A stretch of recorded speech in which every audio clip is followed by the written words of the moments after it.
जय माता दी दोस्तों। माता रानी आपकी सारी मुरादें पूरी करें और आप जीवन में खूब सारी तरक्की करें। इसी के साथ आज का जो वीडियो है वो मैं शुरू कर रही हूँ। बहुत सारी बहनों का ये प्रश्न आ रहा था कि दीदी पीरियड्स में हमें नवरात्रि का जो व्रत है वो करना चाहिए कि नहीं करना चाहिए, पूजा जो है वो हमें कितने दिन बाद करनी चाहिए। मान लीजिए जो नवरात्रि हैं उनका पहला दिन जिस दिन कलश स्थापना जो है वो होने वाली है और उस टाइम मेरा 5वां या 6वां दिन पहुँच रहा है, तो ऐसे में हमें पूजा करना चाहिए या नहीं करना चाहिए।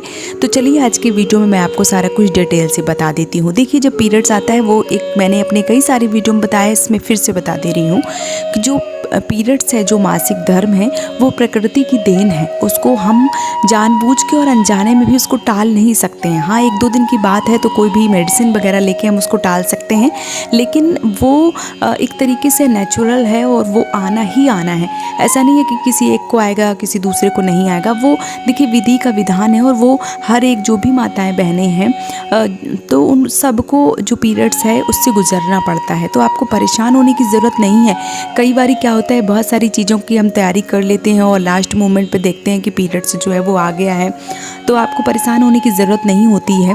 देखिए हम नवरात्रि जो है वो हम व्रत करते हैं। अगर मान लीजिए हम पहले से शुरू कर रहे हैं व्रत, हम बहुत दिन से रख रहे हैं नवरात्रि का व्रत, और इस बार मान लीजिए कि नवरात्रि जो है वो हम शुरू करने वाले हैं और बीच में ही हमारा पीरियड्स है वो आने वाला है। मान लीजिए कि 2 दिन 3 दिन पूजा कर पाएंगे, उसके बाद पीरियड्स जो है वो आ जाएगा। तो आपको क्या करना चाहिए, आपको कलश की स्थापना नहीं करनी चाहिए, आपको जवारे नहीं बोना चाहिए, आपको अखंड ज्योति जो है वो नहीं जलाना चाहिए। आपको व्रत करना चाहिए, क्योंकि व्रत बार बार उठाना और बार बार छोड़ना मैं आपसे नहीं बोलूँगी, क्योंकि पाप के भागीदार होते हैं कहीं ना कहीं अगर आप बार बार छोड़ते हैं, बार बार उठाते हैं। तो आपको जो व्रत है वो करना चाहिए। 9 दिन का व्रत आप कर सकते हैं। जो भी घर में हैं उनसे सप्तशती पाठ या जो पूजा है या आरती जो भी है आप दूर से देख सकते हैं, दूर से सुन सकते हैं, दूर से मानस पूजा कर सकते हैं और व्रत जो है वो पूरी विधि विधान से कर सकते हैं, कोई दिक्कत नहीं है। तो पीरियड्स है या जो मासिक धर्म है उस दौरान हमें पूजा करनी नहीं चाहिए स्वयं के हाथों से, लेकिन मन से पूजा हम कर सकते हैं, किसी दूसरे से पूजा हम करवा सकते हैं। मान लीजिए आपके घर में पति हैं या आपके बच्चे हैं तो उनसे भी आप पूजा जो है वो करवा सकती हैं। अखंड ज्योति और जो कलश है वो इसकी स्थापना मैं इसलिए मना कर रही हूँ क्योंकि अखंड ज्योति जो है उसकी देखरेख करने की ज़रूरत होती है। अखंड ज्योति मतलब वो बुझनी नहीं चाहिए, और बुझती है तो फिर उसका दोष जो है वो आपके ऊपर लगता है। इसलिए अखंड ज्योति जो है वो बहुत ही नियम से जलाई जाती है, और अगर आपको पहले ही पता चल गया है तो आपको भूल के भी अखंड ज्योति जो है वो नहीं जलानी चाहिए। आप बगैर कलश के, बगैर अखंड ज्योति के भी पूजा अर्चना जो है वो कर सकते हैं। तो इस तरीके से जो पूजा है वो आप कर लीजिए। और जैसे मान लीजिए कि माता जो होती हैं, जो देवियाँ होती हैं, उनका जो व्रत है, जैसे मान लीजिए कि नवरात्रि हो गई, वैभव लक्ष्मी हो गई, या शुक्रवार का व्रत हो गया, या जो भी व्रत कर रही हैं, तो माताओं के जो देवियाँ होती हैं उनके जो व्रत होते हैं वो 5 दिन से शुरू कर दिए जाते हैं। 5वें दिन मान लीजिए तीसरा दिन आपने बाल धो लिया, 5वें दिन बाल धो लिया, उसके बाद आप पूजा जो है वो कर सकती हैं, कोई भी दिक्कत नहीं है। लेकिन जो देव होते हैं, जो भगवान होते हैं, उनकी पूजा 7 दिन बाद की जाती है। माताओं की पूजा जो है वो 5 दिन में कर ली जाती है, इसलिए आपको नवरात्रि की पूजा जो है वो 5 दिन में कर लेनी चाहिए। अच्छा, अब बहुत सारी बहनों का ये भी प्रश्न आएगा कि दीदी 7 दिन तक पीरियड्स जो है वो चलता रहता है तो हम 5वें दिन पूजा कर लें, तो बिल्कुल मत कीजिए। मैं आपसे बोल दूँ नहीं आप कर लीजिए। तो देखिए शुरू में मान लीजिए कि आपने 4-5 दिन पूजा नहीं करी है, बाद में चीज़ तो वही है ना। ऐसा तो नहीं है कि वो चीज़ें अलग हो रही हैं, पहले जो हो रहा था वो अलग हो रहा था, ऐसा कुछ नहीं है। जब तक आपका पीरियड्स अच्छे से बंद नहीं होता है तब तक आपको पूजा जो है वो नहीं करनी चाहिए, ऐसा नियम है। अब आगे आपकी मर्ज़ी है, आप कितना मानते हैं उस हिसाब से आप देख लीजिए, क्योंकि बहुत सारी बहनें जो हैं वो ये इन सब चीज़ों को नहीं भी मानती हैं। वैसे अगर आपका बहुत सारी बहनें हैं जो 3 दिन 4 दिन पीरियड्स आता है, तो ऐसी बहनें 5 दिन पूजा कर सकती हैं, कोई दिक्कत नहीं है। लेकिन अगर थोड़ा बहुत आ रहा है तो ऐसी बहनों को जो पूजा है वो नहीं करनी चाहिए। साथ ही साथ जैसे कि मैंने बता दिया कि बीच में आने वाला है या बीच में कभी हम पूजा का संकल्प ले चुके होते हैं और आ जाता है, तो आपको छोड़ना नहीं चाहिए। पूजा जो व्रत है वो आपको करना चाहिए, पूजा किसी और के हाथों से करवा देना चाहिए।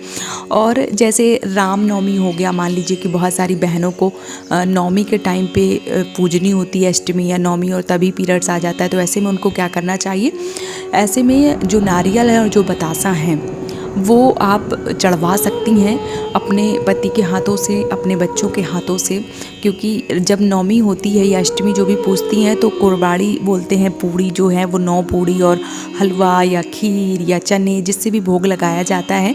अगर आपको पीरियड्स आ गई, आप नवमी नहीं पूज पा रही हैं, ऐसे में आप बतासा और नारियल जो है वो आप मंदिर में चढ़वा दीजिए। वो भी आपकी पूजा में, वो भी आपके रामनवमी में जोड़ा जाता है। तो इस तरीके से भी आप जो पूजा है वो कर सकती हैं, नवमी जो है वो पुजवा सकती हैं इस तरीके से।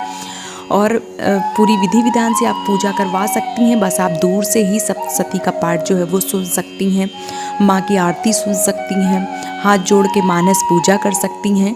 बाकी आपको भगवान जो है वो नहीं छूना चाहिए। कभी कभी क्या होता है कि हम पहले तो बोल देते हैं कि नहीं, माँ ही तो हैं, तो हम कर सकते हैं पूजा। लेकिन कभी कभी क्या होता है, हम छोटी छोटी गलतियाँ करते हैं ना, उसका जो खामियाजा है वो हमें बड़ा कई बार भुगतना पड़ता है और फिर हमें समझ में नहीं आता है कि ये चीज़ कहाँ से गलती क्या हुई है। इसलिए मैं आपसे बोलूँगी, देखिए, आप किसी भी रूप में भगवान को देखते हैं, चाहे आप बहन के रूप में देखते हैं, माँ के रूप में देखते हैं, अपने देव के रूप में जो आपके आराध्य हैं उनके रूप में देखते हैं, लेकिन हैं तो वो भगवान, इंसान तो है नहीं। तो इसलिए आपको ये चीज़ अपने दिमाग में ज़रूर रखनी चाहिए कि हम, भगवान जो है वो हमसे ऊपर हैं, थे और रहेंगे।